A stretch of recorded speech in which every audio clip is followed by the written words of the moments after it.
besoin d'introduire c'est Ali aussi, Alami, et on est entre nous, on est entre camarades. Merci d'avoir bien voulu animer ce séminaire pour nous. Et on vous cède la main directement pour introduire le D'accord. sujet, le thème et nous exposer D'accord. vos rapports. Merci beaucoup. Hamza, tu désactives là parce que je vais partager un document. Ça Tu dis fait. l'animateur a désactivé le partage d'écran par les participants. Alors, attends.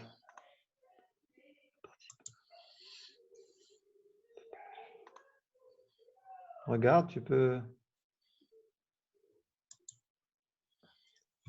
Oui, c'est bon. Ça va? Ça va arriver. Arrive. C'est bon. Vous voyez quelque chose là, ça va? Parfait. Oui, oui, on voit très bien.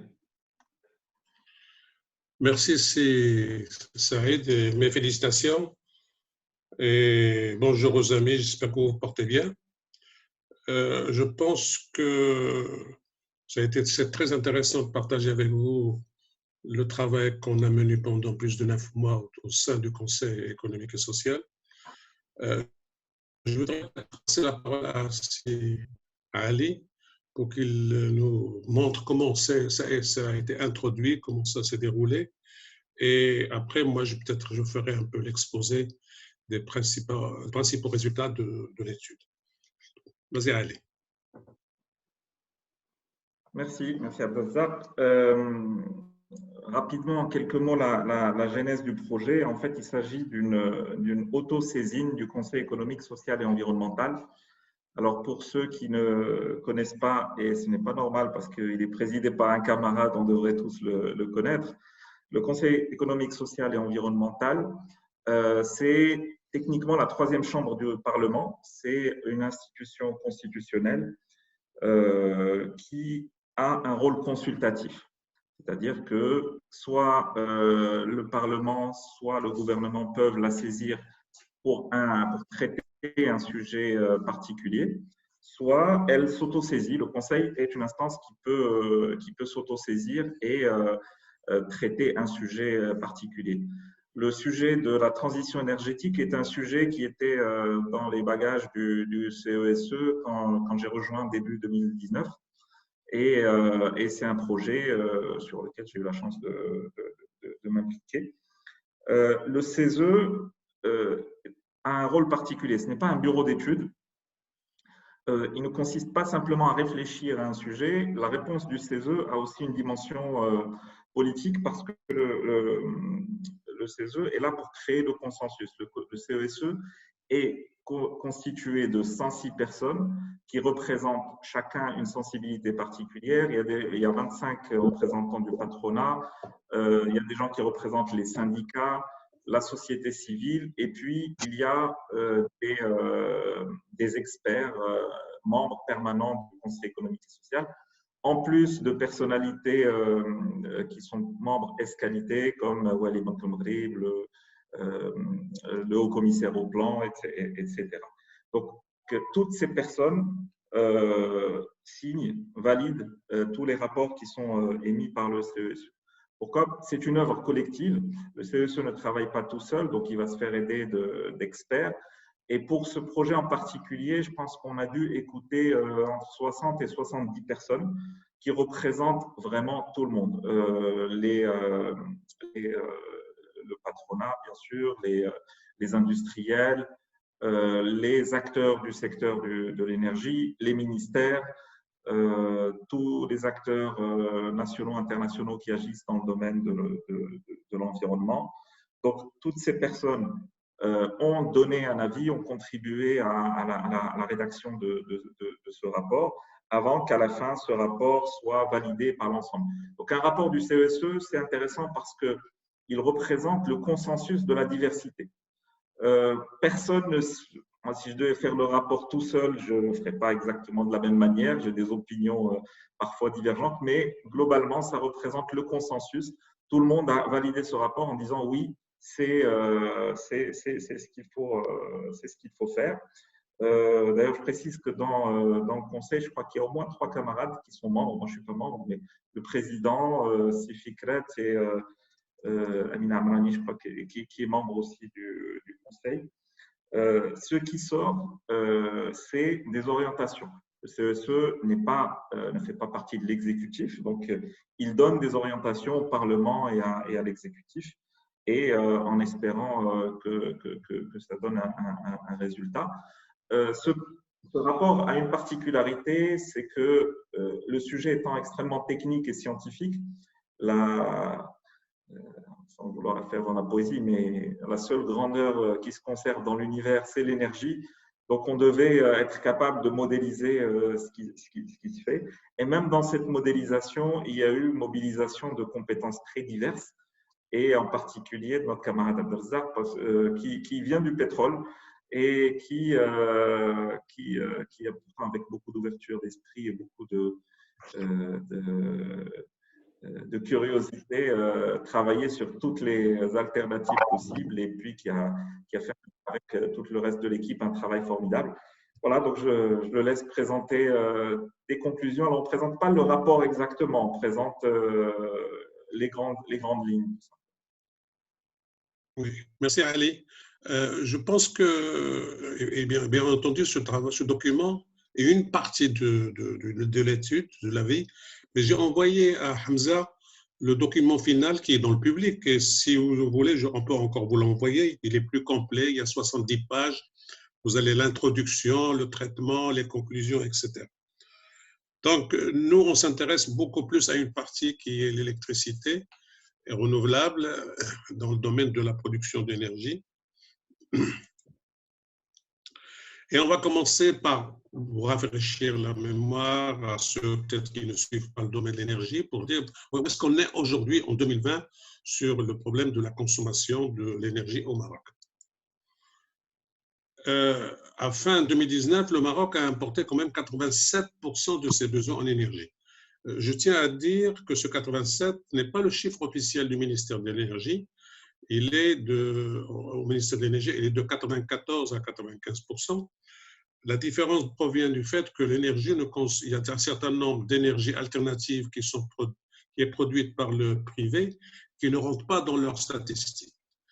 Par exemple, la cogénération de l'OCP, par exemple, toutes les consommations de la biomasse comme la bagasse, comme l'alpha, comme la déforestation, et aussi, surtout, il y a quelque chose qui a commencé depuis un certain temps, l'utilisation du solaire pour le pompage à eau dans la campagne, etc.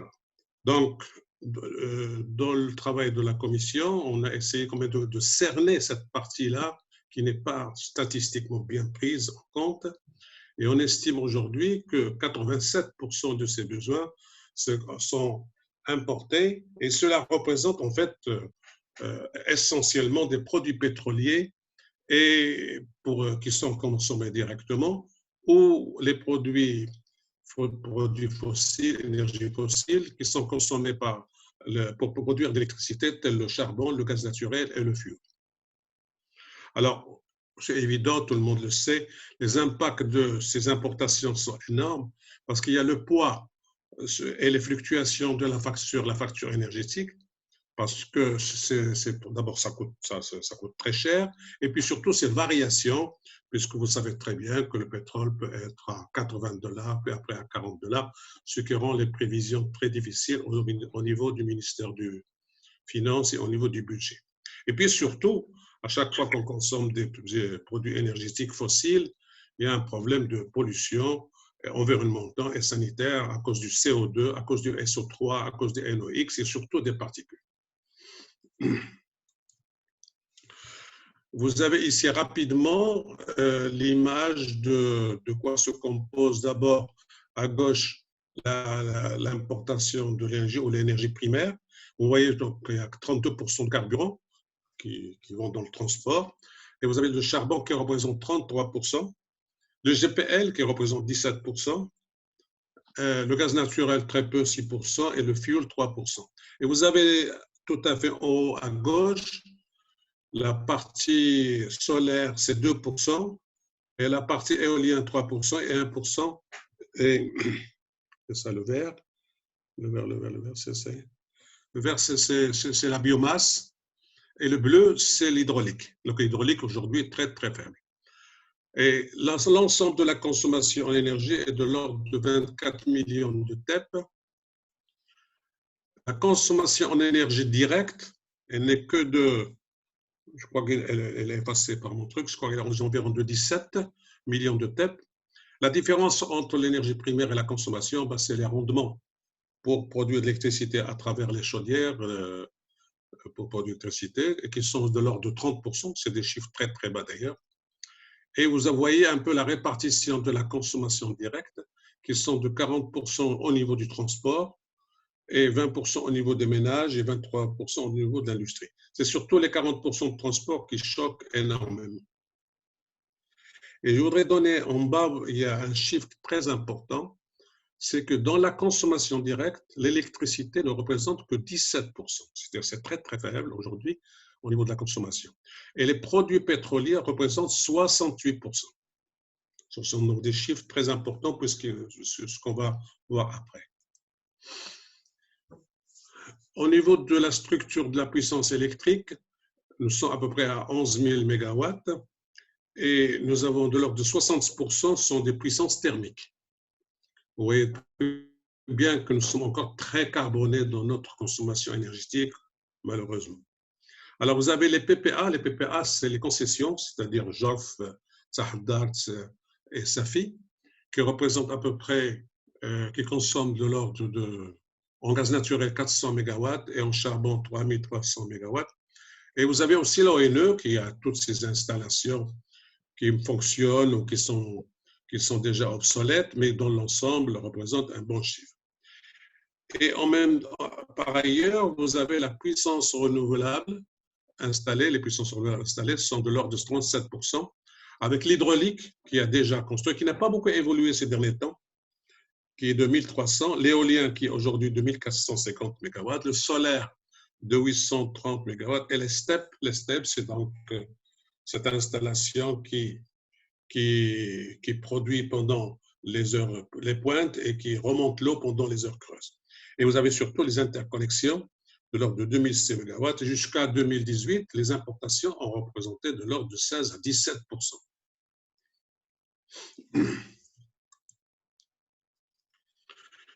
Alors, en fait, nous recueillons les résultats de la stratégie 2009.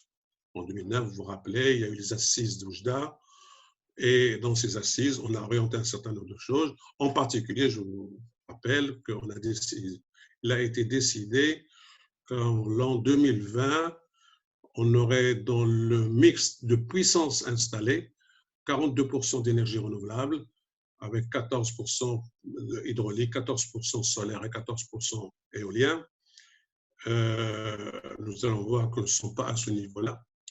Alors, cette stratégie, quand même, a donné une meilleure stabilité de la disponibilité électrique, puisqu'on n'a enregistré aucun délestage depuis ces 10 dernières années.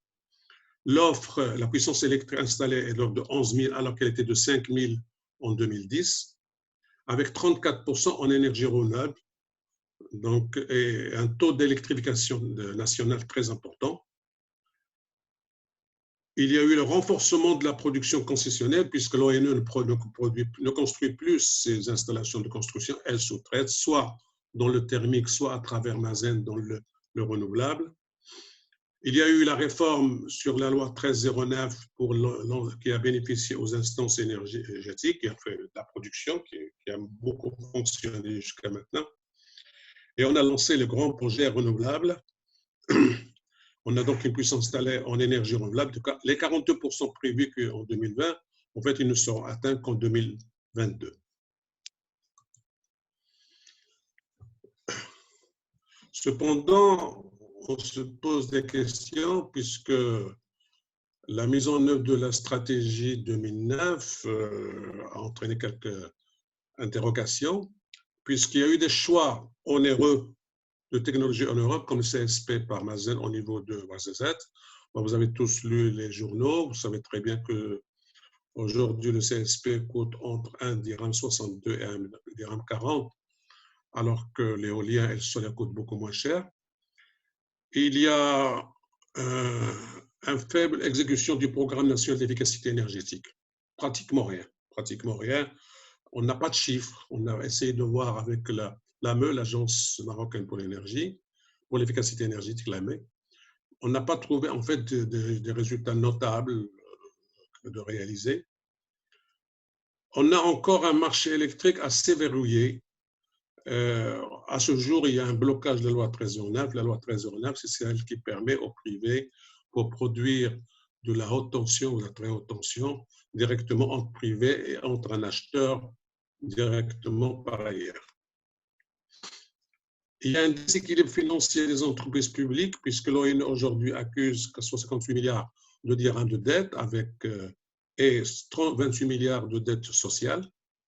Et puis, bon, vous avez tous lu que pour Mazen, à chaque année, elle a un déficit, en tout cas, de 800 millions de dirhams par an, qui est généré entre le prix de revient d'achat de l'électricité au niveau de Ouarzazate et le prix de vente à l'ONU. Et puis, on a été très déçus par le taux d'intégration industrielle dans ce domaine. On n'a pas trouvé quelque chose de très, très fort. Les chiffres avancés étaient autour de 13 à 14%. Donc, ce qui fait qu'on achète de l'électricité, c'est des gens de l'extérieur qui viennent le construire et ça ne profite pas encore à l'industrie et à l'économie marocaine. Parmi les questions aussi qu'on s'est posées et qu'on se trouve, c'est que le Maroc manque d'une gestion de la demande en énergie. Le Maroc a peut-être élaboré depuis les années 1990 une gestion de l'offre en lançant ce qu'on appelle les concessions à Jof, puis après avec la construction de Sahadar, puis après maintenant avec Safi, donc il y a une certaine politique, mais au niveau de la gestion de la demande, il n'y a rien. Les gens consomment et l'électricité vient derrière pour servir ceux qui consomment. Donc, on ne sait pas, est-ce que c'est opportun de consommer dans tel domaine ou tel autre. Les gens construisent, ils ont des plans d'industrialisation et ils disent, ben voilà, ramenez-nous l'électricité. C'est tout. Ça se passe comme ça. Alors qu'en fait, il faut une gestion de la demande, il faut savoir quelle est l'énergie, où est-ce qu'elle est consommée, comment on peut orienter dans un sens ou dans un autre. Et ça, il nous semble qu'il n'existe pas une véritable stratégie de la demande à moyen terme et à long terme. Il y a aussi un problème qui saute aux yeux, c'est le manque d'intégration des politiques sectorielles. C'est-à-dire, vous savez très bien, l'énergie n'est pas au niveau du ministère, la consommation d'énergie n'est pas au niveau du ministère de l'énergie, puisque vous avez de l'énergie qui est consommée au niveau du transport, au niveau de l'eau, au niveau de l'industrie, au niveau de l'habitat. Et donc, chaque ministère a ses programmes et on ne voit pas une certaine politique globale et d'intégration pour dire comment on va faire ensemble. Il nous semble aussi qu'il y a un chevauchement des périmètres sur des activités par les opérateurs du secteur. Comment ça se passe entre l'ONE et Mazen? Est-ce qu'il y a une concurrence? Alors qu'en fait, il doit en avoir. Il y a une concurrence entre l'Agence marocaine pour l'efficacité énergétique et la SIE. La SIE qui a été créée, c'est la Société d'investissement électrique, qui normalement devait être le moteur pour investir, mais qui n'a rien fait, malheureusement, jusqu'à maintenant. Et on s'est posé la question, quel est son devenir? Donc, aujourd'hui, au niveau des opérateurs, ça n'est pas clair. Et ceci pose quelques petits problèmes. Les tarifs et les modalités d'accès au réseau sont peu explicités. Il est vrai que la loi 1309 dit que tous ceux qui produisent peuvent transporter à travers le réseau national, moyennant paiement. Quel est ce paiement? On ne sait pas. Et s'il y a un excédent, l'ONE doit acheter cette électricité. À quel prix? On ne sait pas. Donc, il y a pas mal de choses pas claires qui poussent vers une activité bien orientée et bien calculée. On a créé une agence nationale de régulation de l'électricité qui est en stand-by. En ces derniers temps, vous avez vu qu'on a nommé le conseil d'administration. Personnellement, j'ai vu la composition du membre du concession. Il y a des juristes, il y a des avocats, mais il n'y a aucun technicien. Je ne comprends pas comment un conseil peut gérer les problèmes d'électricité sans avoir au moins une facette technique ou industrielle. Il y a une gestion fragmentée de la distribution. C'est un problème très important parce que il y a l'ONE qui distribue, il y a les régies qui distribuent, il y a le ministère de l'Intérieur qui distribue parce que c'est aussi une question de sécurité. Et en fait, l'ONE dit, moi, on me prend le meilleur, la distribution dans les villes qui est rentable, on la donne aux régies, on me laisse la distribution dans le rural, puisqu'il y a beaucoup d'investissements et peu de consommation. Et donc, là aussi, il y a une question qui s'est posée. Et puis, il y a très peu de bénéfices limités pour les citoyens. Si vous voyez les 10 dernières années, en fait, le prix du kilowattheure n'a fait qu'augmenter. Pour nous, le consommateur de ménage, il y a eu la réforme de l'ONE. En fait, ça s'est traduit par une augmentation de la consommation du prix.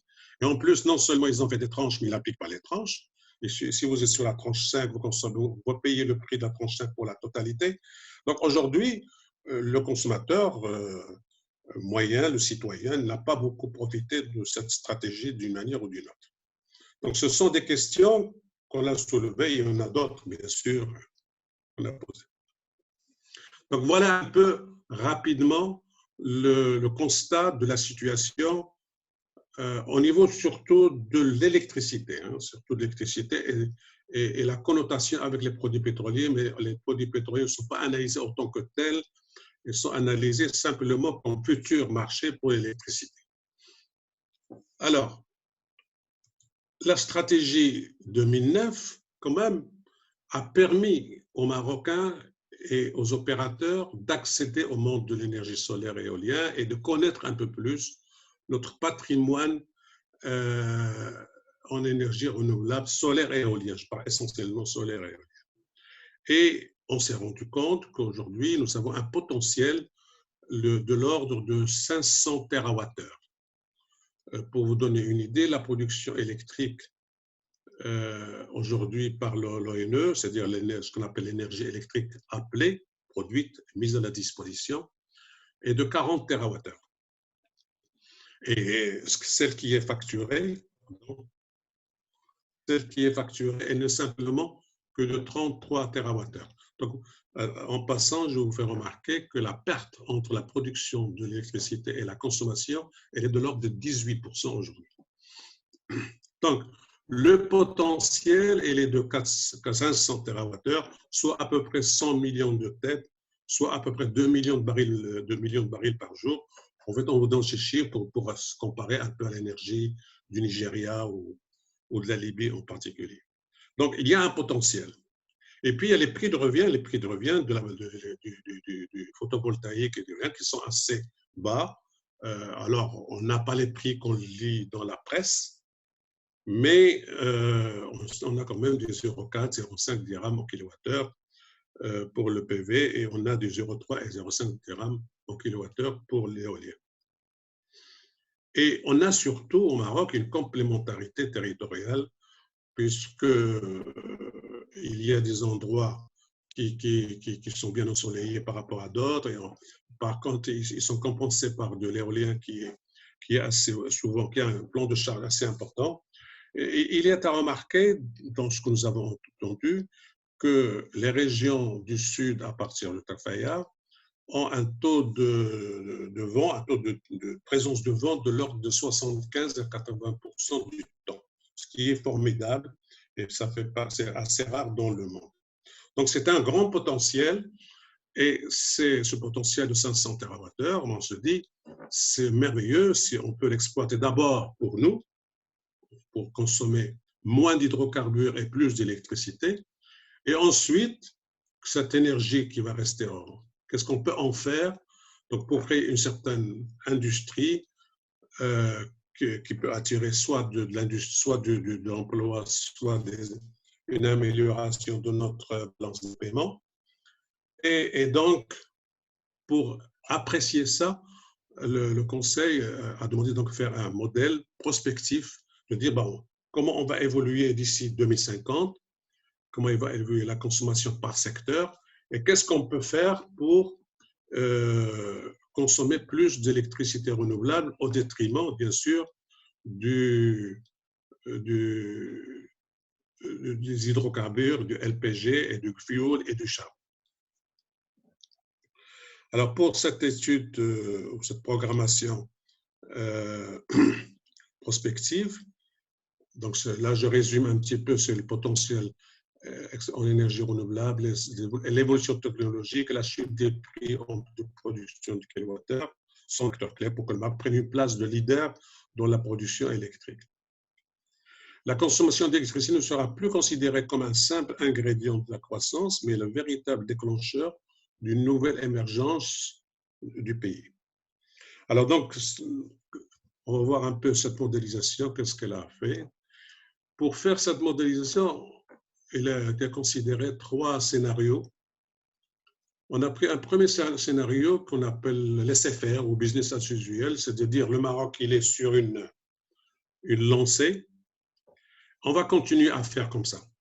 Donc, la continuité des politiques publiques actuelles correspond au système énergétique qui sera probablement mis en œuvre si les options stratégiques et les systèmes de gouvernance et de la demande actuelle sont maintenus. Alors, ensuite, on a dit non, on va être beaucoup plus volontariste, on va faire un scénario 2 qu'on appelle accéléré. En fait, il n'est pas accéléré, il est beaucoup plus volontaire, et avec des changements prévus, une étude, une réflexion beaucoup plus profonde. Donc, elle intègre au cas précédent une gestion de la demande renforcée comprenant l'efficacité énergétique, l'encouragement. Donc, il y a surtout une gestion de la demande. J'insiste beaucoup sur ce mot qu'on va introduire pour réfléchir le futur. Donc, avec de l'efficacité énergétique, avec un encouragement de la production d'électricité moyenne tension, basse tension, qu'on appelle l'électricité décentralisée, avec une mobilité durable et électrique, avec une action progressive et appropriée sur la subvention du butane, et avec un recours minimum au dessalement d'eau de mer. Et le troisième scénario, il a étudié, en fait, tout ce qu'on peut faire en plus. Alors, c'est ce que vous entendez, Power to X, hydrogène, etc. En fait, on a été beaucoup plus précis. Il évalue l'opportunité de réaliser des projets industriels d'envergure, notamment le dessalement d'eau de mer, un peu plus que ce qui est prévu dans le scénario 2, pour lutter contre le stress hydrique, l'ammoniac pour l'industrie, parce qu'on peut faire à partir de l'hydrogène, de l'électrolyse de l'eau de mer, les biocarburants de synthèse, l'export d'électricité, l'hydrogène. Donc, tout ça, on a essayé d'étudier quelles sont les possibilités pour utiliser notre excédent de disponibilité d'énergie. Alors, ce qui a été considéré pour les 3 scénarios, pour l'extension de l'offre électrique pour les 3 scénarios, se fera par le maintien thermique des installations thermiques. C'est-à-dire, aujourd'hui, il y a des contrats avec l'État marocain avec des concessionnaires qui sont Jorf, Safi, etc., qui sont la plupart du temps au-delà de 2050, à part Jorf qui devait se terminer en 2025-27 et qui a été prorogé jusqu'à 2044, donc pratiquement jusqu'à 2050. Donc, on a dit il serait bête d'arrêter, puisque de toute façon, si on ne le prend pas, on doit le payer. Donc, on va le garder. Et puis, ce sera intéressant pour assurer une certaine stabilité du réseau. Donc, ça, on va le garder, mais toute demande supplémentaire sera produite à partir des énergies renouvelables, éoliennes et solaires. Je ne sais pas comment je peux faire pour... Alors, les résultats. Quelques résultats. On a eu plein de tableaux.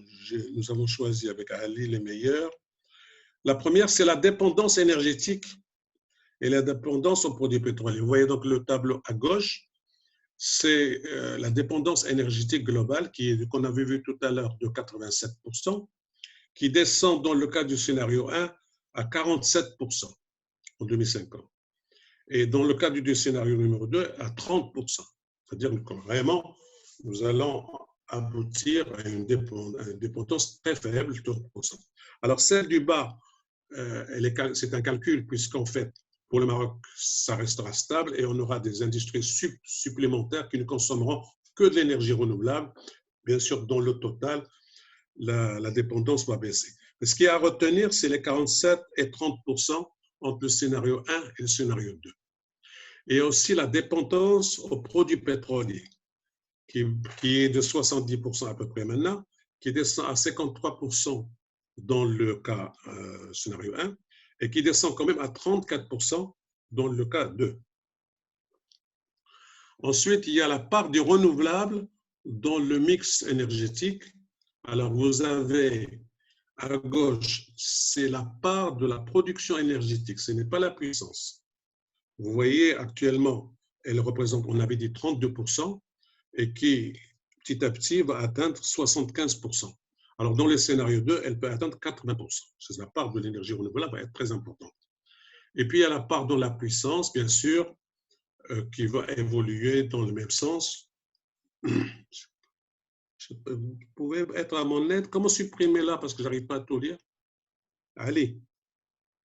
Allez. Oui, là. Qu'est-ce que tu veux? Qu'est-ce que tu essaies de faire assez... Il y a une partie qui est cachée là. Parce que là, tu es en mode plein écran. Il faut que tu ressortes et que tu rentres dans ta présentation. Il vaut mieux continuer comme ça. D'accord. Bon. Donc, il y a la partie électrique. Alors, ce qui est à retenir aujourd'hui, c'est que la stratégie prévoit 42% en 2020, on a vu qu'on va l'atteindre en 2022. Il est prévu d'être à 52% en puissance installée, je tiens beaucoup, qui va être atteint, qu'on peut atteindre en 2030 si on fait des bouchées doubles, mais pour le moment, on n'est pas sur ce trend. Ensuite, il y a la facture énergétique. La facture énergétique, alors au début, nous sommes à peu près à 75 milliards de dirhams. Et comment elle évolue? Alors, le scénario 1, cette facture ne fera qu'augmenter, bien sûr, puisqu'on laisse faire, même si on fait quelques petites approches. Mais le scénario numéro 2 montre qu'en 2050, on descendra à 65 au lieu de 74 aujourd'hui.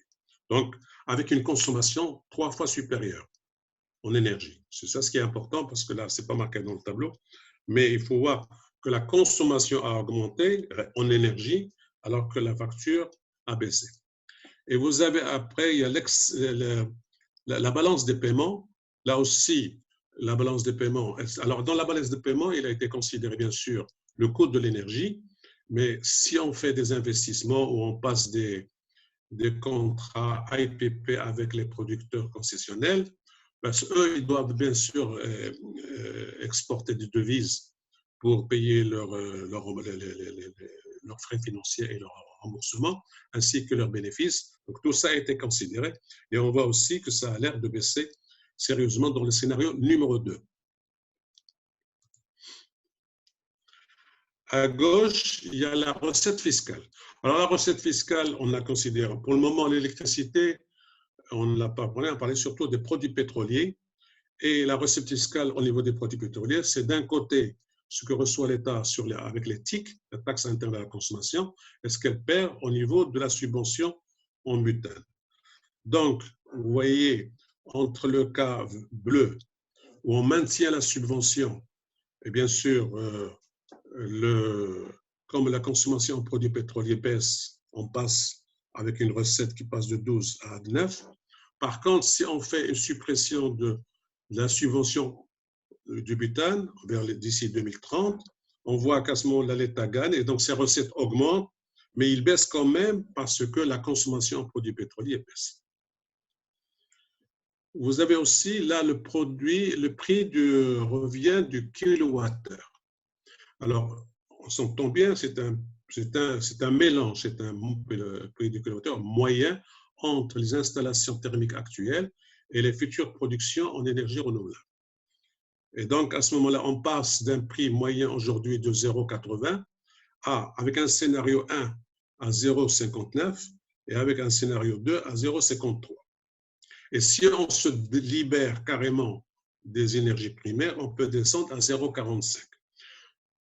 On a été, dans l'ensemble, la commission a été très, très conservatrice. Elle n'a pas considéré les prix qu'on a dans la presse qui parlent avec des prix beaucoup plus faibles que ça. On a considéré que l'évolution va se faire et que les prix ne vont pas quand même baisser énormément Donc, quelques-uns peuvent nous dire les 0,45 ou les 0,53 peuvent être plus faibles que ça. On leur répond tant mieux, mais aujourd'hui, on est un peu plus quand même conservateur. Vous avez à droite aussi, c'est le prix du mètre cube d'eau à partir du dessalement de mer. Vous voyez qu'il est en train de baisser sérieusement, puisqu'on passe de 5,2 dirhams au mètre cube à peu près 2 dirhams le mètre cube. Le calcul a montré qu'aujourd'hui, le barrage, pour l'eau produite par les barrages, est de l'ordre de 10 dirhams le mètre cube quand même, si on tient compte des investissements des barrages et de l'infrastructure. Ce n'est pas bien sûr le prix de cession aux agriculteurs ou à l'eau potable. Enfin, il y a un tableau général qui donne d'une part l'emploi. Alors, c'est l'emploi simplement dans les installations de production d'électricité. On n'a pas calculé l'incidence sur l'industrie ou l'économie d'une manière générale. Donc, à gauche, on a les emplois pour les investissements, au fur et à mesure que ces investissements se passent. Il est vrai, vous voyez, pour le scénario 3, ils sont énormes, puisque là, on considère qu'il y a un certain nombre d'investissements pour produire de l'électricité, que ce soit pour l'ammoniac ou pour l'hydrogène, pour le dessalement, etc. Et puis, vous avez à droite la partie emploi opérationnel. C'est les gens qui durent. Les premiers, ils sont là pendant la phase de construction et les deuxièmes sont là, ils sont recrutés pour les 25-30 années de fonctionnement de l'usine. Donc, entre le scénario 1 et 2, il y a une évolution, bien sûr, mais avec le scénario 3, il y a un emballement, puisqu'à ce moment-là, il y a énormément de demandes d'énergie, de construction qui va se faire et qu'il faut gérer. Enfin, vous avez les émissions de la qualité de l'air. Au niveau du CO2, vous voyez bien que ça baisse. Au niveau du SO2, ça baisse sérieusement. En fait, SO2, c'est surtout le fuel aujourd'hui. Et je pense que déjà l'ONU ne consomme plus de fuel. Et l'industrie consomme à peu près 1 million de tonnes de fuel aujourd'hui. Et je pense qu'il va falloir petit à petit qu'elle baisse sa consommation au profit des énergies renouvelables. Vous avez aussi le NOx, qui est très mauvais pour la santé, et les particules. Je tiens à dire que le schéma a considéré que pour la mobilité électrique, que l'introduction de la voiture électrique a été considérée dans le scénario 1 en 2040 à peu près à 30%, et dans le scénario 2, on est arrivé jusqu'à 70%. On a pris 2 cas, 30 et 70.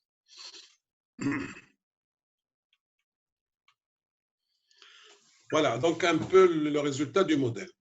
Je pense que pour nous, ingénieurs, il y a une question qui se pose, à laquelle il faut un petit peu répondre, c'est cette notion d'intermittence ou de variabilité. Alors, bien sûr, tout le monde dit c'est merveilleux les énergies renouvelables, mais ils ont un inconvénient, c'est quand il n'y a pas de soleil, ça ne produit pas, et quand il n'y a pas de vent, ça ne produit pas. Bon.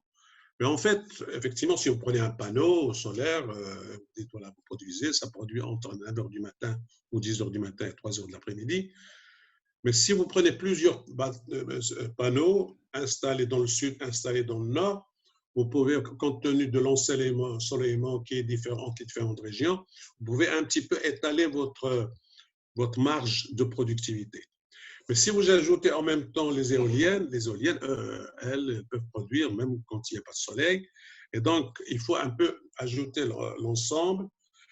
Et c'est ce qu'on appelle la variation. Si on prenez la totalité des productions électriques à partir de l'éolien et du solaire, on obtient une courbe dans la journée qu'on appelle la courbe de variabilité. Et cette courbe de variabilité, elle peut bien sûr atteindre 0 à un moment donné. Mais plus vous avez un patrimoine de production important, plus on a de chances que ce point 0 sera atteint le moins possible. Donc, c'est ce qu'on appelle une courbe de variabilité qui peut être calculée par des installations optimisées. Alors, cette courbe de variabilité, c'est ça, la répartition géographique des sites aménageables en énergie PV et éolienne sur le territoire national permet le lissage et le maintien relative de la disponibilité de l'énergie sur le réseau national. C'est une notion en fait très importante et de plus en plus on parle de variabilité et plus d'intermittence. Alors, l'intérêt de cette courbe, c'est qu'on peut la prévoir avec précision 2 à 3 jours avant, puisqu'elle est fonction de la météo. Et comme la météo est de plus en plus précise, à 3 jours au moins, sinon peut-être dans 4 jours, 5 jours bientôt, on arrive à la définir avec précision avant et donc de prendre les mesures qui s'imposent pour compenser, pour faire coller toujours ce qu'on appelle la courbe de production avec la courbe de la consommation. Alors, pour cela, il y a un certain nombre de choses qui sont prévues. C'est ce qu'on appelle l'effacement de la demande flexible, quand on sait que ça va venir à un moment donné et qu'il va y avoir un déficit de production par rapport à la consommation. Donc, on efface la demande flexible qui sont en fait les contractuels. Il y a des gens qui vont dire, moi, on me donnait de l'électricité, mais s'il n'y en a pas, ce n'est pas grave, on me prévenait à l'avance et je peux me débrouiller autrement. Bon, c'est déjà pas mal, ce qu'on appelle les contrats en cas de déficit de production, on arrête. Un accord mutuel avec les demandeurs non exigeants aussi, parce qu'il y a des gens qui tel pompage, tel export d'électricité, on peut à ce moment-là arrêter. Un stade plus important, c'est la mise à contribution du parc de secours et d'importation. Alors, l'intervention des centrales de secours, c'est-à-dire qu'il y a aussi, on peut mettre les centrales de secours. L'ONE aujourd'hui, elle a ce qu'on appelle les TAG ou les turbines à gaz à un seul étage qui consomme du fioul, elle a à peu près pour, je crois, 1000 mégawatts. Les centrales hydrauliques, les STEP et les installations. Par exemple, l'ONE aujourd'hui a arrêté toutes ces installations, mis à part le Jarada, qui fonctionne à moi, je crois. Les autres, puisqu'elle a un excédent au niveau de la production concessionnelle à Safi et à Jor, pratiquement Mohammedia, ce que Nitra est arrêté, Mohammedia a pratiquement arrêté, et les installations TAG et tout ça fonctionnent très très peu. Aujourd'hui, si vous voyez leur consommation en fuel, elle est pratiquement zéro. Et donc, l'ANE, elle est consciente de ça dans ses programmes. Elle va dire, moi, toutes mes installations qui ils ne sont pas du tout en concessionnel, donc il n'y a rien à payer. Elle les arrête, mais ils ne sont pas rébutés et sont gardés en l'état pour servir de secours au cas où on en aura besoin. Donc, les puissances de sécurité de l'ONU assurent aujourd'hui les besoins de variabilité des énergies renouvelables et la marge de sécurité à 15% aujourd'hui, d'une manière générale. Et il y a le rachat des stocks décentralisés, c'est-à-dire qu'on va avoir de plus en plus des stockages, stockage de Ouarzazate. Heureusement, si ça coûte cher, c'est vrai que ça y a quand même du stockage. Je pense qu'à Ouarzazate, ça Ali va me le dire tout à l'heure, c'est de 3 heures à 4 heures de stockage aujourd'hui au niveau de Ouarzazate. Et dans le projet de Midden, je pense qu'ils sont même à 5 heures, à 6 heures de temps de stockage. Et l'ONE est en train aussi d'étudier ce qu'ils appellent des batteries BESS. Je vous donne le nom, je ne sais pas pourquoi c'est BESS. Et ils sont actuellement en développement et ils pensent que d'ici 5 ans, 6 ans, ils pourraient être opérationnels. C'est de grosses capacités de batterie qui peuvent relever le stockage. Et vous avez la production décentralisée de la basse tension, moyenne tension, c'est-à-dire que toute cette production en aval, au niveau du consommateur, peuvent à un moment donné servir à alimenter, parce qu'ils auront des stockages, à alimenter le réseau. Nous allons voir, ça c'est une des possibilités qui est étudiée à travers le monde pour répondre à une partie de la baisse de la variabilité. Et puis, si on manque dans le calcul, on fera des installations. Essentiellement, c'est les centrales à gaz à cycle combiné. Aujourd'hui, par exemple, au moment où on a été chez l'ONU il y a quelques mois, la centrale de Bnimphal, qui est de 400 MW, est arrêtée. Et elle est à gaz et ils la gardent comme secours au cas où il y aurait un problème. Donc, voilà un peu les éléments de cette partie-là. Alors, il a été quand même nécessaire de calculer cette sécurité dans le scénario, les scénarios 2, Alors, dans le scénario 2, de 2020 à 2030, il n'y a aucun problème qui va se poser puisque, d'une part, les productions concessionnelles sont là, ils représentent une bonne partie, et nous avons aussi donc la partie aussi, toutes les productions de sécurité de l'ONU, qui sont les TAG, qui sont, comme on a dit, la centrale de Mdintar, sont capables de répondre. Donc, il n'y a aucun problème pour la partie, pour la décennie 2020-2030. Par contre, je saute sur l'année 2040-2050. Là, il y a un calcul qui a été fait. Nous allons être à un parc d'éolien de l'ordre de 30 000 à 35 000 mégawatts installés. Donc, il va avoir un patrimoine éolien et solaire très important qui va se compenser et qui va monter là le niveau de la courbe. Mais, donc, c'est ce qu'on appelle prépondérance de la demande flexible par rapport à la demande ferme. Et il y aura beaucoup de produits. Par exemple, le dessalement, on peut à tout moment l'arrêter. Donc, ou bien, si lui, il produit de l'électricité, il peut se connecter avec le réseau pour lui fournir de l'électricité. Il y aura sans doute la banalisation des technologies de stockage et la mise à contribution de l'hydrogène produit localement. Donc, il y a un certain nombre de choses. Alors, quand est-ce qu'il risque d'y avoir un problème? C'est la décennie 2030 à 2040, parce qu'on n'est ni dans l'une ni dans l'autre. Et là, on estime peut-être qu'on sera obligé d'avoir une centrale à gaz à cycle combiné supplémentaire, ce qui va renchérir un peu le prix de revient du kilowattheure de l'ordre d'à peu près 5 centimes le kilowattheure. Voilà, un peu, bon, vous voyez bien, les sujets sont très compliqués en eux-mêmes. Bon, on va aller jusqu'à la fin. Alors, quand on a fait tout ce travail, on s'est dit, mais qu'est-ce qu'on va proposer? Qu'est-ce qu'on va proposer? On a proposé beaucoup de choses, mais ici, on a résumé 7 propositions pour une transition énergétique effective. Alors, je pense que la première, c'est une organisation et une gouvernance adaptées à la transition. Il faut réfléchir et mettre en place une gouvernance et une organisation adaptée. Il faut doter le département qui aura la charge de la transition énergétique de capacités d'action sur le plan stratégique et législatif et surtout d'être bien interactif avec les autres départements. Je vous fais remarquer que le ministère de la Transition énergétique en France, par exemple, il coiffe le ministère du Transport et il coiffe le ministère de l'Habitat.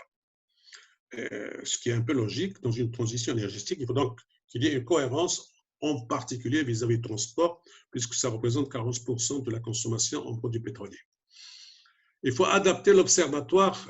Actuellement, il y a aussi un observatoire qui a été créé au ministère de l'Énergie, mais il faut le développer, le rendre un peu plus performant pour saisir l'information. Je pense qu'aujourd'hui, pour pouvoir naviguer, il faut avoir des données en vraie grandeur à tout moment, ce qu'aujourd'hui, peut-être parce qu'ils viennent de démarrer l'observatoire, ils n'ont pas au maximum. Donc, il faut que l'observatoire soit performant, qu'il ait accès à l'information et les moyens de production scientifique qui lui permettent en permanence d'informer les décideurs et les acteurs du secteur. Il est vrai aujourd'hui, on dit le pompage solaire dans la campagne, il y a 60 000 installations. Personne ne sait avec précision, personne, ni le ministère de l'Agriculture, ni le ministère de l'Énergie, ni l'AME ne savent avec précision qu'est-ce que représente la consommation de ces panneaux solaires pour faire du pompage, alors que effectivement, il y a beaucoup, mais combien, on ne sait pas. Donc, un observatoire plus précis et plus proche de l'information. Réorganiser le secteur de l'électricité. Il faut maintenant reprendre le secteur de l'électricité et l'améliorer pour impliquer fortement les territoires et les sociétés civiles dans le cadre d'une démarche participative. Alors, vous nous excusez, on va vous projeter un tableau un peu trop chargé, mais essentiellement, qu'est-ce qu'il faut retenir de ce tableau? C'est pour illustrer un peu la gouvernance qu'on a imaginée. Il faut que le ministère ou le département, aujourd'hui c'est le ministère de l'Énergie, mais il peut être appelé demain ministère de la Transition énergétique. Il faut qu'il soit capable, lui, de faire la stratégie, l'arsenal réglementaire, la coordination avec les autres départements ministériels, la coopération internationale et la communication. Il faudrait un département qui soit un peu global et qui ait une vision globale. Et puis, vous avez des colonnes ici qui séparent les activités. Je pense que l'idée est de séparer les activités, que chacun s'occupe et qu'on ne peut pas être à plusieurs à faire la même chose. Et vous avez la colonne de gauche qui est chargée d'un...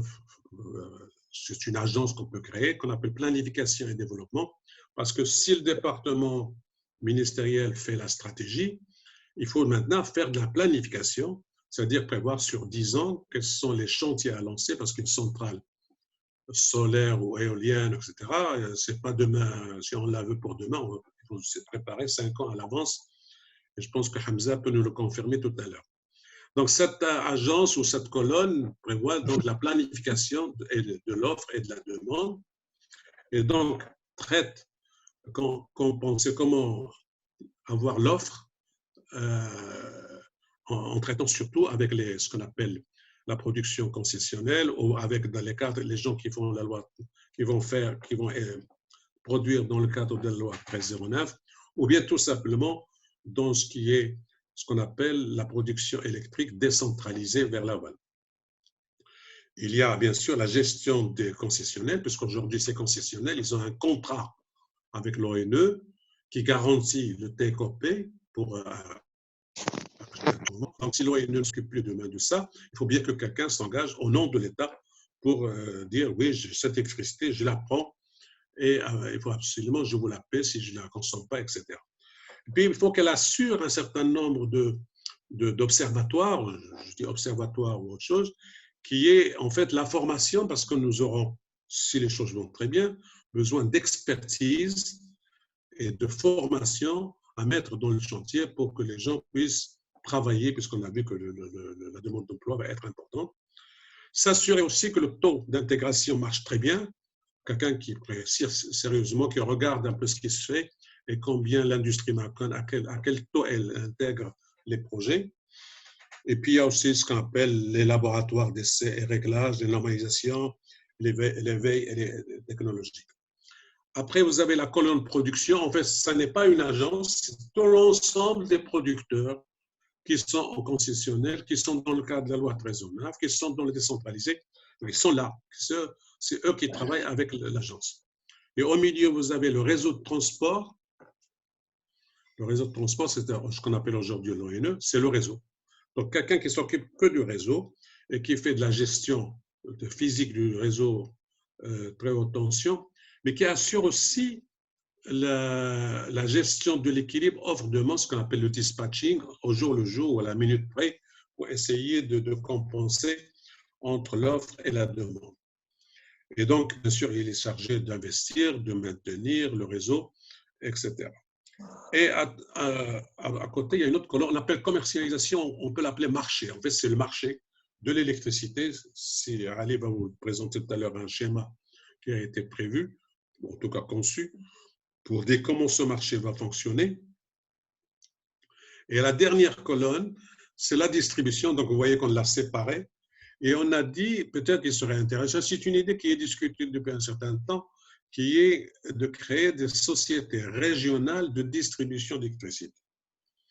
C'est-à-dire que chaque région s'en occupe pour, d'une part, pour construire le réseau, le maintenir, le développer, acheter l'électricité directement ou le produire, ça aussi c'est possible demain, et puis créer des agents de commercialisation pour vendre de l'électricité aux particuliers et à l'industrie locale et suivre ces facturations. Donc voilà, donc l'idée est claire, il faut la travailler bien sûr, il faut la réfléchir, il faut voir ce qui est possible, mais c'est surtout de répartir les fonctions et que chaque responsable s'occupe de son domaine en interaction avec l'autre, ce qui permet peut-être de ne plus se marcher sur les pieds. La deuxième proposition, il faut augmenter la production de l'électricité en aval. Aujourd'hui, je vous ai dit, la part de l'électricité dans la consommation, elle est de 17%. Parce que le reste de la consommation, c'est des produits pétroliers dans le transport, c'est le GPL, et c'est le fuel dans l'industrie. On va pas loin. Et donc, si vous voulez aujourd'hui produire de l'électricité renouvelable, ben, il faut que le consommateur consomme de l'électricité. Ça a l'air bête, mais c'est comme ça. Aujourd'hui, par exemple, on ne va pas faire de l'électricité pour de l'électricité, puisque d'un côté, en amont, vous avez la production thermique dans le cadre des concessions, elle est là, elle te bloque, tu ne peux pas rien faire. De l'autre côté, tu as au niveau de la consommation par secteur des hydrocarbures, du gaz naturel et du fioul. Et donc, qu'est-ce qu'on va faire au milieu? On va faire pas beaucoup de choses. Donc, si vous voulez qu'on développe l'électricité renouvelable, il faut donc développer la consommation.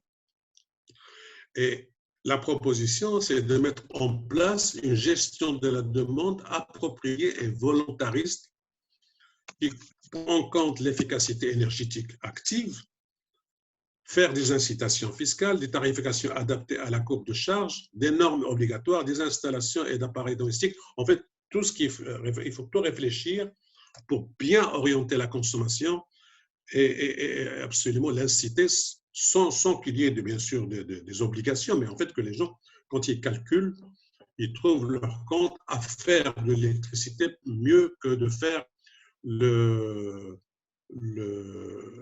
continuer à faire ce qu'ils sont en train de faire actuellement. On a parlé rapidement de la subvention du butane. Dire aujourd'hui supprimer la subvention du butane, on a dit bon, ça n'est pas du tout réaliste parce que ça peut faire réagir les gens, mais il faut peut-être les inciter parce que quand vous allez supprimer de la subvention, les gens vont faire quoi? Ben ils vont consommer soit dans le cooking, mais ils vont passer sur l'électricité, bien sûr, mais ça va coûter cher. Soit, à la limite, ils disent qu'ils vont faire du chauffage, l'eau chaude, mais l'eau chaude, elle représente combien? 20% de la consommation du ménage. Et encore, il faut trouver la place pour mettre ces chauffe-eau solaires.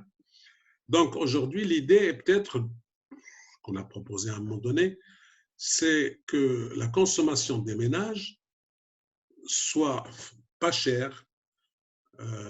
Aujourd'hui, la consommation moyenne des ménages au Maroc, c'est de 150 kWh par mois. Et en France, elle est à peu près de 1200 kWh par mois. Donc, vous voyez, c'est pratiquement 10 fois plus. C'est de dire jusqu'à 500 kWh, le prix d'électricité peut être baissé à 0,50 centimes. Aujourd'hui, il est 1,50 dirham à peu près. Donc, si vous dites, voilà, je vous offre l'électricité à 0,5, je pense que les gens vont se précipiter à utiliser l'électricité et indirectement, ils consommeront moins de butane. Bon, en fait, ce sont des idées que nous avons lancées. Orienter le transport vers la mobilité durable, massifiée et propre, comme le transport en commun et la voiture électrique. Parce que ce n'est pas simplement la voiture électrique, il faut aussi passer dans le transport en commun.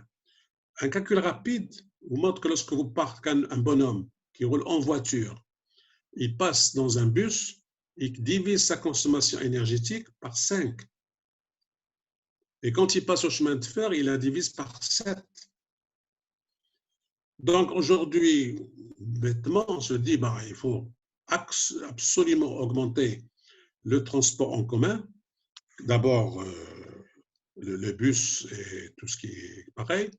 Et surtout, augmenter toute la maille des chemins de fer. Je pense qu'il y a avoir une volonté pour augmenter le maillage des chemins de fer parce que c'est le moyen le moins cher pour transporter, etc. Donc, c'est une réflexion sur le transport qui est très, très importante.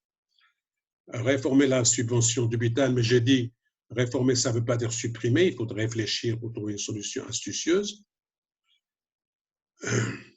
Prohiber la consommation du fioul. Je pense qu'aujourd'hui, l'ONU consommera moins de fioul maintenant, sauf des cas rares, mais il y a encore 1 million de tonnes de fioul qui est consommé par l'industrie. Et c'est un agent très pollueur parce que notre fioul, c'est 3,5% de soufre. Et donc, il émet beaucoup de soufre sur le marché.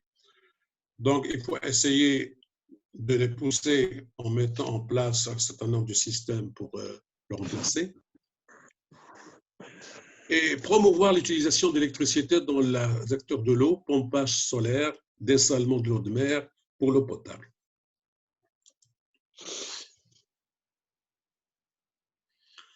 Alors maintenant, il faut aussi quand même encourager les gens à faire de la production électrique renouvelable. Donc, pour augmenter la part d'électricité verte dans le mix énergétique et améliorer la qualité de l'environnement, bien sûr. Alors, il faut répartir la production électrique renouvelable à travers le royaume. Il faut donc essayer, parce qu'effectivement, on ne va pas construire que de un côté. Donc, une offre rapprochée pour les régions, moins de pertes de lignes, amélioration de la courbe de variabilité, redynamiser la loi 1309 pour l'alimentation des industries énergivores, ce qui n'est pas le cas aujourd'hui parce que les deux projets de loi qui sont déposés au Conseil général du gouvernement sont totalement contre cette dynamisation de la loi 1309.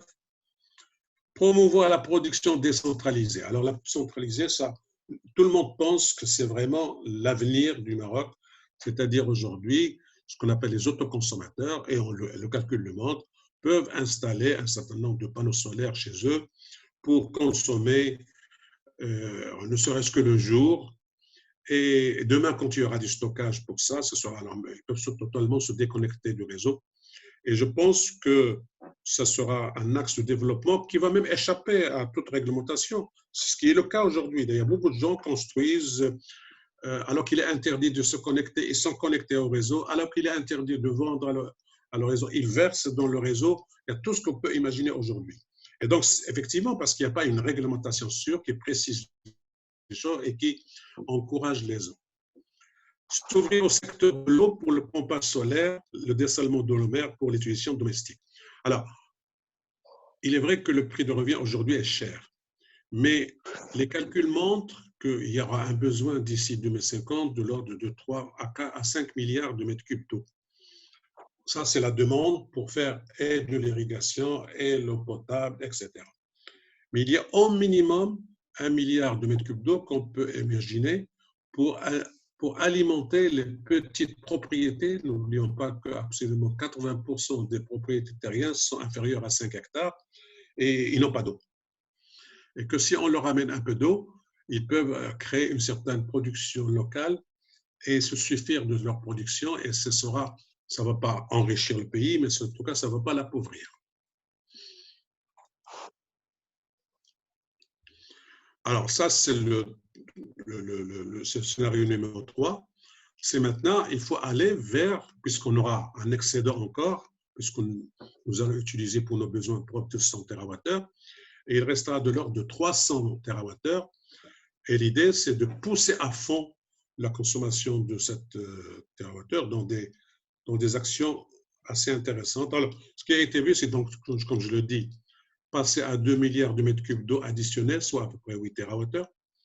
Et surtout, l'idée la plus intéressante, je pense qu'aujourd'hui, il y a pas mal de gens qui réfléchissent là-dessus, c'est la production de l'hydrogène par électrolyse de l'eau de mer.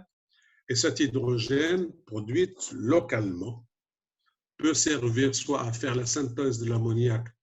L'OCP consomme 2 millions de tonnes d'ammoniac aujourd'hui, donc au moins il y a 2 millions de tonnes de marché disponibles. D'ici 2050, je pense qu'elle fera le double. Et aussi faire la synthèse alors ça, la synthèse, pas avec l'azote, ou le CO2, le synthèse avec le CO2, c'est pour créer des biocarburants pour les camions et même pour les avions. Il y a aussi l'idée de l'exportation d'électricité verte, de l'ordre d'à peu près de 100 TWh. Vous avez aujourd'hui l'Espagne à côté qui consomme 450 TWh, la France à peu près de 500 TWh, l'Allemagne 700 TWh. Donc, on peut imaginer qu'ils peuvent venir au Maroc s'installer pour produire leur électricité et puis se lancer vers les industries énergivores qui sont à haute rentabilité, silicium, le verre, l'aluminium, le textile et la production d'hydrogène. Bon, il y a tout un autre champ sur lequel il faut réfléchir et sur lequel il faut travailler. Alors, il y a l'adéquation de la demande avec l'offre, la courbe de charge et la courbe de variabilité. Là, il faudrait que quelqu'un, je pense que l'idée va être, il faudrait voir où est-ce qu'elle va être placée, c'est que cette courbe de charge, elle est importante, et la courbe de variabilité est importante, qu'il faut quelqu'un en permanence, une entité qui réfléchisse comment arriver à toujours combiner et coïncider la courbe de charge avec la courbe de variabilité. Donc, il faut une veille technologique et économique sur les disponibilités et les évolutions de puissance électrique, de sécurité, les puissances de secours, les steps, les batteries, etc. Et la planification et l'implémentation de puissances de sécurité pour pallier aux défaillances d'unités de production et s'adapter aux scénarios d'offres et de demande. Et la planification et l'implémentation du renforcement du réseau de transport, parce que ça aussi, ça consomme, et d'interconnexion électrique nationale et internationale. Et la généraliser les réseaux intelligents et la digitalisation des services énergétiques. Ça, c'est très important parce que, d'abord, en installant un système qui puisse renseigner rapidement ce qui se passe sur la consommation et sa nature et comment elle est faite. Et ensuite, pour pouvoir, on a vu tout à l'heure que collecter des installations de production vers le réseau à un moment donné ou à un autre. Un système de régulation fort et clair. Ben, c'est l'agence qui a été créée. Aujourd'hui, bon, elle est là, mais elle doit faire un certain nombre de travail, l'éveil statistique, technologique, économique et réglementaire. Là, alors, ce n'est pas une agence qui décide la planification, c'est une agence qui fait respecter la réglementation. Parce qu'ils n'ont pas le droit de faire, eux, ils ont une réglementation, ils la font appliquer. Ils contrôlent et ils la font appliquer. Donc, la régulation et la réglementation énorme, l'application des tarifs d'accès et de transport par le réseau national, et le cadre légal favorisant l'injection des excédents d'électricité susceptibles de créer un marché dynamique de la production décentralisée basse tension. Le contrôle et le suivi des gestionnaires et le règlement des différends. Et puis, bien sûr, il faut absolument investir dans la formation, la recherche, le développement, donc opérer dans les filières de formation, mobiliser fortement les capacités d'innovation locale, établir les politiques publiques et les programmes de structure de promotion de l'habitat durable et faire émerger rapidement des clusters spécialisés dans des technologies émergentes comme l'électrolyse et le dessalement d'eau de mer, le méthanol et des cellules de PV, etc. Donc voilà les 7 propositions. Je suis allé très vite exprès parce que je crois qu'on a dépassé l'heure. Il reste un tableau. Je pense que c'est Ali qui va le commenter. Ali? Je suis là.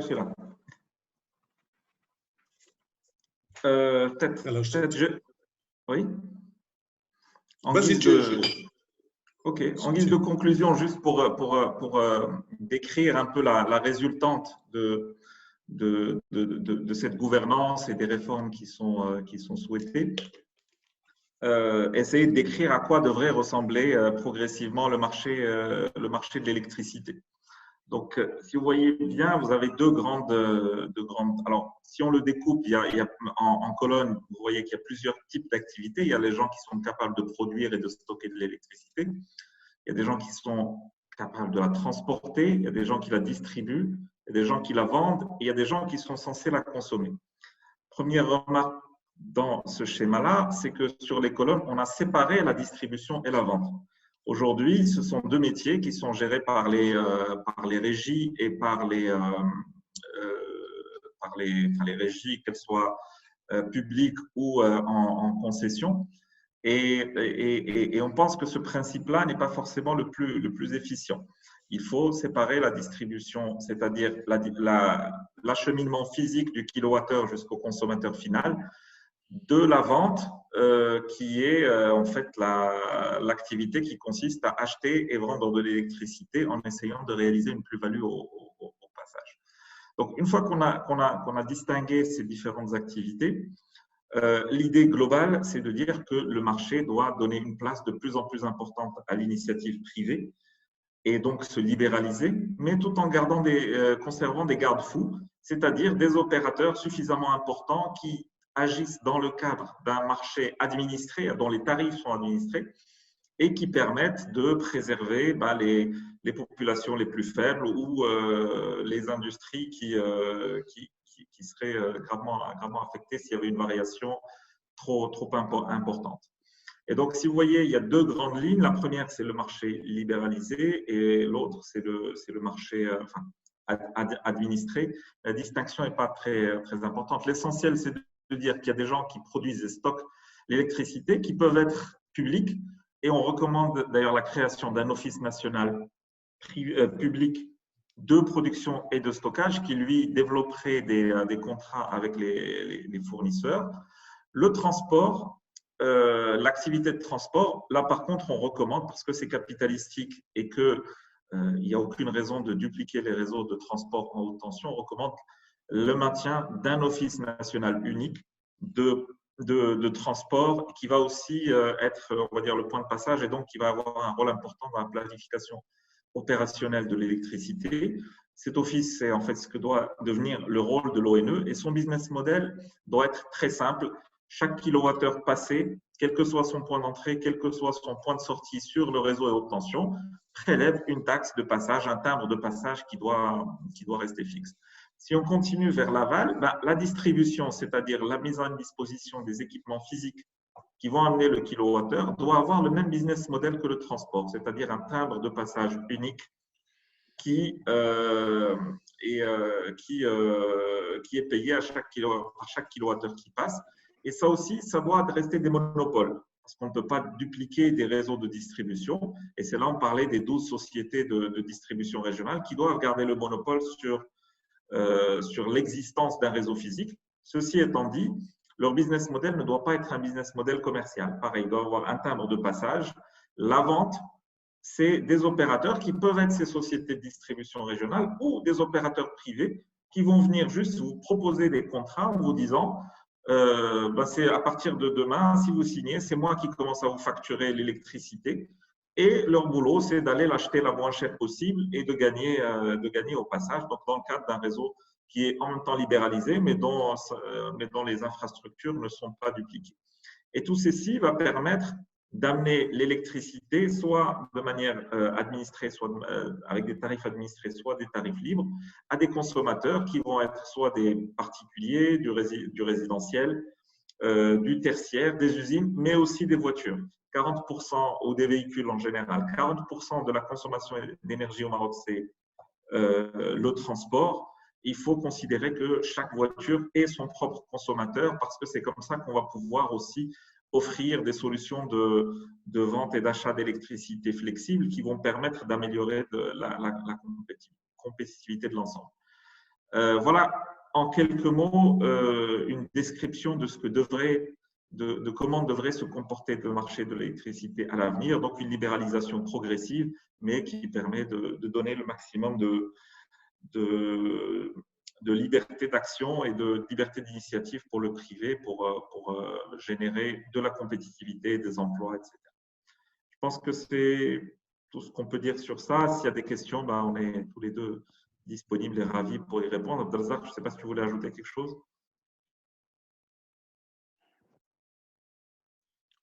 En tout cas, tabarakallah alaykoum et merci pour ce contenu riche et ce voyage à travers le plan énergétique marocain et la transition énergétique. C'est un sujet, la vérité, qu'on a souvent traité au sein de l'association, vu qu'on a des experts, et c'est un sujet qui reste d'actualité. Ça fait partie des leviers économiques qui classent le Maroc. Quand on regarde le classement du Maroc dans certains domaines, on est ravis et fiers de voir notre position quand il s'agit d'énergie et surtout d'énergie renouvelable. Vu l'heure qu'il est, je propose qu'on ouvre la séance aux questions-réponses. Il y a déjà eu quelques questions dans les discussions. Si tu peux y jeter un coup d'œil à Ali Afak et essayer d'y répondre. Et la parole est ouverte. Ceux qui souhaitent poser d'autres questions, clarifier des points, faire des remarques, n'hésitez pas. Alors, il y avait une question posée par Sibr Dadi. Ah oui, moi-même, tiens. Il a dit pourquoi la société civile dans la réorganisation. En fait, la société civile est un concept large. Ça comprend en particulier le patronat, les syndicats, les associations. Donc, tout le monde devrait intervenir pour donner son avis sur toutes les évolutions du secteur de l'énergie parce que chacun représente une sensibilité particulière. Aujourd'hui, si on n'était pas enregistré, je dirais que les sensibilités qui s'expriment le plus, c'est les établissements publics. en charge de ça et ce qui explique que, voilà, que l'évolution soit toujours très lente. Mais on n'est pas en Alors, il y avait aussi actuellement. il y avait aussi une autre question sur le nucléaire. Et je me souviens que dans le premier forum qu'on avait organisé sur l'énergie, on avait recommandé, nous, centraliens, à l'époque, Nucléaire, d'opter oui. pour la production du nucléaire à Saad Razzaq. Et tu étais un fervent défenseur de cela. Je vois que tu as changé d'avis avec l'âge. En Non, tout je cas, la pense que question est posée par un des camarades sur le chat, par Sihia. je pense que le nucléaire, sur le plan politique, aujourd'hui, n'est pas à jour. Bien que aujourd'hui, il y a des études qui sont faites entre le ministère de l'Énergie et le ministère de l'Eau pour faire des dessalements par des mini-centrales nucléaires. Parce qu'il paraît qu'aujourd'hui, on peut faire des centrales beaucoup plus petites, de 100 à 150 mégawatts, qui peuvent être donc localisées. Mais je pense que avec le potentiel qu'on a en énergie renouvelable aujourd'hui, je pense d'abord il est plus générateur d'emplois parce que c'est encore relativement plus facile. Poser des panneaux, connecter ou bien créer de la production décentralisée, c'est quand même relativement facile et à la disposition de nos experts. Passer sur du nucléaire, ça pose d'autres problèmes. Donc aujourd'hui, je ne veux pas dire que c'est plus d'actualité. Je pense qu'aujourd'hui, l'opportunité, c'est le renouvelable. Le potentiel est là. Le potentiel est là. C'est ça en fait la découverte de ces dernières années. C'est que quand on dit le potentiel éolien est très important, surtout dans les régions du sud et même dans la région du nord, mais surtout dans le sud avec des 6 000 heures de vent par an, 5 000 heures de vent par an, ça c'est formidable. Et ça donne des prix aujourd'hui de l'ordre de 0,40, 0,45 à aller. Le prix de revient aujourd'hui de l'éolien, il est à ce niveau-là. Non, il est moins que Donc, ça. On est à 25 centimes à Bouche d'Or. Enfin, c'est oui, vraiment très bon sur le plan marché. Si on revient international. à un appel d'offres, c'est encore moins. Ouais. Donc, aujourd'hui, la question du nucléaire n'est peut-être pas à jour. Ça reviendra peut-être. En tout cas, c'est pas approprié pour l'intermittence, parce que la question disait aussi, est-ce que c'est fait pour combattre, pour gérer l'intermittence? Non, une centrale nucléaire réagit beaucoup trop lentement pour qu'on puisse l'utiliser pour répondre à l'intermittence.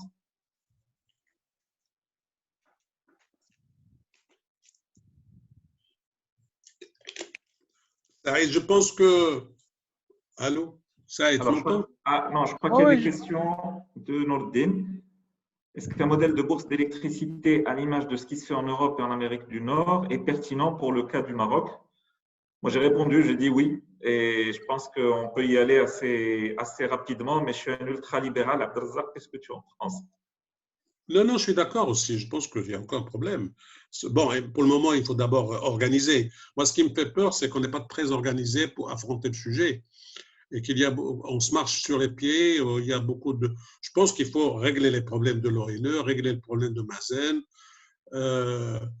améliorer la loi, autoriser l'autoproduction. L'autoproduction est l'avenir du Maroc. Autoriser l'autoproduction, c'est-à-dire que les gens s'installent chez eux des installations de production d'électricité connectés au réseau, rémunérés, quand ils versent sur le réseau, rémunérés ou pas, ou secondaire.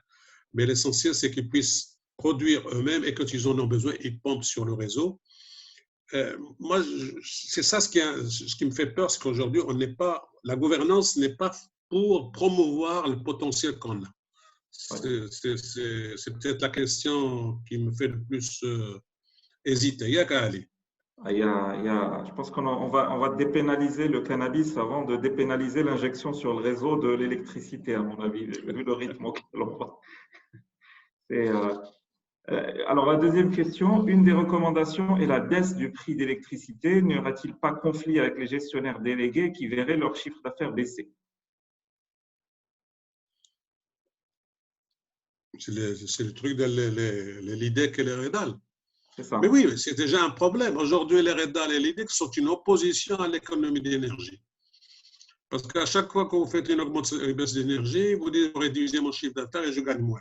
Bon, c'est un problème qu'il faut régler avec eux, bien sûr. C'est le business model en fait des régies. Les régies ont un business model assez particulier. Si vous voyez vos factures électriques, vos factures Lidec, Redal, ou quand elles sont combinées, mais même si elles ne sont pas combinées, en fait, on paye l'électricité plus cher que ce qu'elle coûte. En particulier, dès que vous consommez un peu d'électricité, vous allez la payer 1,40 € le kilowattheure, alors qu'elle revient à 85 centimes à la Lidec. Et puis, vous payez l'eau moins cher que ce qui coûte et vous ne payez pas l'assainissement. Personne ne paye l'assainissement. Donc, quand on fait en fait, les régies ont un business model négocié avec le ministère de l'Intérieur qui consiste à surfacturer l'électricité pour pouvoir sous-facturer l'eau, pour pouvoir faire un peu de ciblage social. Je ne sais pas exactement à quoi ça sert. Et donc, cette péréquation devient un obstacle. C'est que tout ce qui fait baisser la facture de l'électricité, ce n'est pas qu'il gagne moins d'argent, c'est qu'il risque de commencer à perdre de l'argent parce que toute la péréquation est cassée. Donc, cette péréquation qui a dû commencer il y a 30 ou 40 ans, aujourd'hui est un problème parce qu'elle n'est plus adaptée aux conditions d'aujourd'hui. Et voilà, ça fait partie des choses qui rendent la réforme difficile. Il y avait une dernière question sur le chat. Abdelrazak, il disait efficacité énergétique et loi 4709, y a-t-il eu des avancées? La loi, pour l'efficacité énergétique, ce qu'il y a bien sûr, d'abord l'efficacité énergétique n'est plus à l'énergie, elle est passée à l'industrie. Oui. Donc aujourd'hui, c'est déjà ça. Et la loi 48, c'est l'habilitation à la création de sociétés habilitées à agir sur pour demander à certains, faire des audits, etc. Ça vient de commencer, on ne sait pas encore quels sont les résultats. Cette loi vient de commencer. Mais ce qui est mauvais, c'est les deux projets de loi qui ont été déposés dernièrement, qui obligent à ce que d'abord la basse tension, il y a deux lois, une pour la loi 1309, pour essayer de ne pouvoir rentrer dans la production que par autorisation de l'ONE sous des conditions bien particulières, etc. Et que le choix des installations serait fait par l'ONE et pas par le privé. Ça, c'est le projet de loi pour la modification de la loi 1309. Et il y a l'autre loi pour la basse tension et la montée tension qui impose et qui réduit à ce que la production ne doit pas dépasser 10% de la production de la consommation nationale et que le versement sur le réseau ne doit pas dépasser 10%. En fait, elle est totalement limitative sur tous les plans et c'est pas ça, en fait, ça ne va pas du tout dans le sens de l'histoire. Ça va pas dans l'histoire. C'est ces deux lois actuellement qui sont déposées, qui sont contestées par tous les secteurs, me font absolument peur personnellement. Oui, parce qu'on risque de s'engager sur un processus pour les 10 prochaines années dans des choses qui sont complètement aberrantes. En fait. Ça ne correspond à aucune législation internationale avancée sur le sujet. Et ça permet, en fait, ça ouvre en théorie toutes les voies possibles à un marché libéralisé. Mais en pratique, il y a toujours des garde-fous techniques qui deviennent des grains de sable et qui bloquent complètement le développement de ce marché. Il y a une vraie réforme à engager et tous les acteurs qui s'opposent ou qui retardent la libéralisation ont des raisons objectives et normales de le faire. N'importe qui à la tête de l'IDEC, de Mazet, de l'ONE serait probablement opposé à une libéralisation rapide si on ne prend pas en compte ses propres contraintes. Donc, c'est des choses qui se comprennent, mais ça appelle à une vraie réforme qui est urgente parce qu'on n'a pas beaucoup de sujets où on peut être les champions du monde. L'énergie en fait partie. Il y a une redistribution de la carte énergétique mondiale, le pétrole, etc. Et on est en train de le rater pour des bisbilles internes. Et en fait, l'ONE aujourd'hui est dans une situation très difficile. Vous avez vu, on a donné la dette, elle est importante, et elle perd pas d'argent sur pas mal de situations. Et personnellement, je dis, si ça continue comme ça sera une deuxième Samir. Hein. Exactement. Voilà. En fait, il y a d'autres questions, je n'ai pas vu sur le… Il y a une question sur la contribution du segment. Quel segment contribuera le plus à la facture énergétique, résidentielle, industrielle, etc. C'est toujours Nordine Harrar qui a posé la question. Merci, c'est Nordine, d'animer le débat. L'industriel, avec l'hydrogène et tout, ça va être Oui. l'industriel. C'est ça qui va. Aujourd'hui, juste une petite simulation qu'on avait faite. Si l'OCP commence à fabriquer son propre ammoniac au lieu de l'acheter, juste avec la production d'aujourd'hui, enfin la consommation d'ammoniac d'aujourd'hui, cela consommerait l'équivalent de l'énergie électrique totale qui est consommée au Maroc aujourd'hui. Il faudrait dans les 40 35 TWh. C'est juste 40 pour produire TWh. l'ammoniac de l'OCP. Donc voilà, bien sûr, c'est avec un bénéfice, etc. Voilà. Donc l'industriel devrait être la portion qui va consommer. Le résidentiel, on espère au contraire qu'il va baisser sa consommation. Il y a peut-être aussi le transport. Le transport est plus large. Parce qu'il faut on va télétravailler à Tarzan, il n'y aura plus de transport, tu sais. Ouais. Hassan. Ah oui, Hassan, la Chine a baissé, et pour toi celle-là, la Chine a baissé l'aide à la voiture électrique au profit de l'hydrogène, car la fabrication de la voiture électrique est beaucoup plus polluante que celle de la voiture thermique. Est-ce possible de faire une comparaison, s'il vous plaît? C'est toi le pétrolier, Abdelza. Là, on a fait le calcul. Aujourd'hui, on a comparé, dans le cadre du programme, la production, l'intérêt d'acheter une voiture électrique et une voiture thermique. Et on a calculé que le prix de revient au kilomètre roulé est pratiquement le même aujourd'hui. Sans faire intervenir les taxes, parce qu'on a facturé le carburant hors taxes et hors TIC, bien sûr, et on estime qu'aujourd'hui, si le prix de revient hors taxes et hors TVA est le même.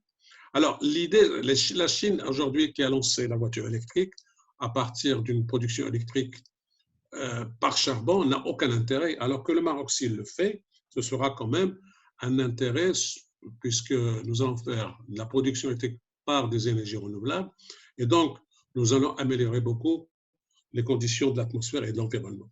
Mais aujourd'hui, le prix de revient au kilomètre, tu te rappelles, Ali, on a fait le calcul, il est le même, pratiquement identique, et il ne peut que baisser. Alors, c'est le problème en fait de la batterie. Est-ce qu'on aura une batterie électrique? Est-ce qu'une batterie à hydrogène? Toutes ces questions-là sont actuellement à l'étude. On ne peut pas se prononcer de manière précise pour dire quelle est la solution qui va l'emporter parce qu'il y a le problème de chargement. Mais ce que nous disons, c'est qu'aujourd'hui, au Maroc, on peut passer des hydrocarbures à l'électricité en massifiant le transport, c'est-à-dire le transport public en commun doit être généralisé le plus possible et surtout, nous sommes sous-équipés en chemin de fer. Il faut augmenter les maillages, doubler les lignes, réserver une ligne pour le fret, parce que c'est le fret qui consomme le plus aujourd'hui. Et ça, si vous passez dans un cas qui est très connu au Maroc, qui est la consommation électrique par les trains, il n'y a rien de révolutionnaire, ça se consomme, etc. Et ça, c'est-à-dire avant de passer à passer tout le parc électrique en voiture électrique, il y a des solutions beaucoup plus faciles. Transport en commun. Avec des bus, et peut-être c'est ce que j'ai lu ce matin à Casablanca, ils ont lancé des bus électriques de haute performance. Ou bien demain, je dis les chemins de fer. Mais la voiture électrique aujourd'hui par rapport au thermique, dans le cas du Maroc, aujourd'hui, ça se vaut. C'est la même chose.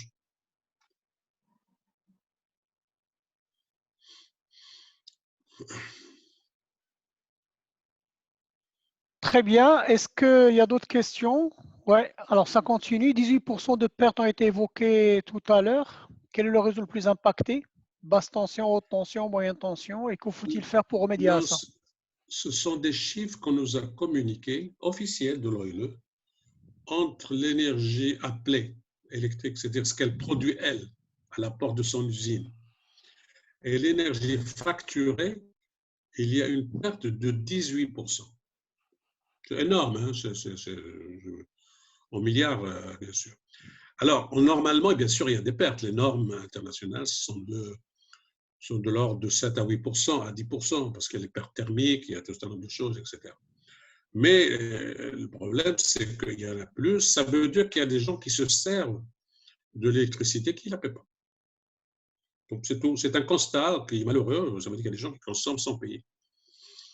Et je pense que l'ONU est très sensible à ce sujet-là et je ne sais pas comment ils vont faire. Il y a aussi un autre élément qu'on a vu, c'est que les rendements des installations de production d'électricité jusqu'à ce jour sont très faibles, sont de 32%. 32%, ce n'est pas énorme. Bon, la centrale de Safi, maintenant, je pense qu'elle a un rendement contractuel de 40%, mais ils font des 38%, c'est déjà mieux. Mais là aussi, c'est des pertes d'argent au niveau du rendement parce que les installations sont vieilles, parce ils font marcher encore, ils faisaient marcher les centrales de Kenitra qui sont très vieilles, qui ont des rendements très mauvais au fioul. Les centrales de Mohammedia non plus ne sont pas très performantes. Et puis surtout les turbines à gaz, à fioul, qui ont des rendements de 20%, 18%. Et tout ça parce qu'à un moment donné, il manquait de capacité. Alors, aujourd'hui, on est en surcapacité. Et l'ONU voudrait qu'on cesse de construire. Et je pense que Sa Majesté a tranché l'autre jour en disant il faut construire. Bon, mais en fait, aujourd'hui, il y a quand même un certain nombre de niveaux de production, il n'y a pas beaucoup de consommation. Hein. Les chiffres des années 2000-2010, sur lesquels on calculait qui étaient de 4 à 5%, ne sont plus là d'électricité. Nous sommes aux environs de 2, 3, je ne parle pas de cette année, c'est un peu spécial. Et c'est un peu normal parce que après la phase du PERG, de l'électrification rurale qui a fait un bond, le bond est là, ça y est, il existe, il faudrait aller plus loin. Il y a quand même, si vous remarquez chez vous, les appareils ménagers, il y a beaucoup de choses qui consomment moins d'énergie. Votre téléviseur, entre 2000 et 2010 et 2010, a baissé sa consommation d'énergie de l'ordre de 90%. C'est énorme parce que les baisses d'énergie, vos frigos, et encore, on n'a pas les meilleures choses qui arrivent peut-être au Maroc, mais si vous remarquez, la consommation aujourd'hui est très, très faible, ce qui est normal, c'est un peu les améliorations de l'efficacité. Donc, Et puis aussi, il y a un tassement de la croissance économique. La croissance des années 2000 n'est pas la croissance des années 2010. Il manque un point de croissance économique, un à 2 points de croissance économique par rapport aux années 2000. Et ça se ressent au niveau de l'électricité. Et on a remarqué que l'industrie a reculé en consommation d'énergie, pratiquement de 40%. La consommation du secteur industrie. Oui, parce qu'on bascule sur des énergies, on n'avait pas beaucoup d'industries énergivores et on est en train de basculer vers les industries les moins énergivores. C'est ça. Et s'il y a une réforme, s'il y a une action, et je crois qu'il y a des choses en cours pour donner de l'énergie pas chère aux industriels, là on va récupérer à nouveau des industries énergivores qui, notamment sur l'automobile, les pans les plus énergivores de l'industrie automobile, on va pouvoir les attirer aussi, ce qui n'est pas le cas aujourd'hui. Alors, une dernière question. Le coût au kilomètre de la voiture électrique serait comparable à celui de la voiture thermique avec un kilowattheure à 1,40 dirham. Oui. La réponse est oui. Et en fait, ça devient équivalent quand on corrige de la taxation. C'est-à-dire, si on baisse le prix du carburant en enlevant la TIC pour être équitable, c'est là que ça devient équivalent avec un kilowattheure à 1,40 dirham. Saïd, tu sais ce qu'il reste à faire. J'ai préparé mon CV. Au contraire, les opportunités qui s'ouvrent sont incroyables. Ouais. Parce qu'on ne peut pas quand même parler, parce qu'aujourd'hui l'électricité n'est pas beaucoup taxée, il n'y a pas de TIC. Et donc on a essayé de calculer hors taxe. Alors, après, on verra les politiques nationales, qu'est-ce qu'ils vont faire? Est-ce qu'ils vont mettre des taxes sur l'électricité? Sans doute. Bien, bah, je vois, bon, sujet très passionnant, merci beaucoup encore, mais je vois qu'il se fait un peu tard et on commence à perdre de l'audience. D'accord. On a perdu 25% de notre audience. C'est pas mal comme taux de rétention, hein. Vraiment Comment? merci, hein, c'est Abdelrazak ou c'est Merci, Ali Raphaël. pour ce voyage et le plaisir de partager avec nous votre passion. J'espère que ces recommandations vont trouver leur chemin chez les personnes qui sont chargées de cette politique énergétique et de la mise en œuvre de tout ça. Et merci pour cette belle soirée et au plaisir de revoir. Merci aux autres personnes, camarades qui ont tenu jusqu'à maintenant. Merci aux quelques invités extérieurs à notre association qui nous ont fait le plaisir et l'honneur d'être parmi nous ce soir. Et au plaisir de vous revoir tous et de vous retrouver à l'occasion d'un prochain webinaire, Inch'Allah. Et pourquoi pas carrément en présentiel si les choses s'améliorent côté pandémie. En Et hybride, ça y est. en hybride, on a bien noté ta recommandation, Ali, en hybride. Et voilà. Alors, bonne soirée à tout le monde et à très bientôt, Inch'Allah. Merci, Merci. félicitations. Merci Ali, merci Abdelrazak. Merci beaucoup. Tabarakallah alaikum, à très bientôt. Hein. Merci à tous. Bon courage.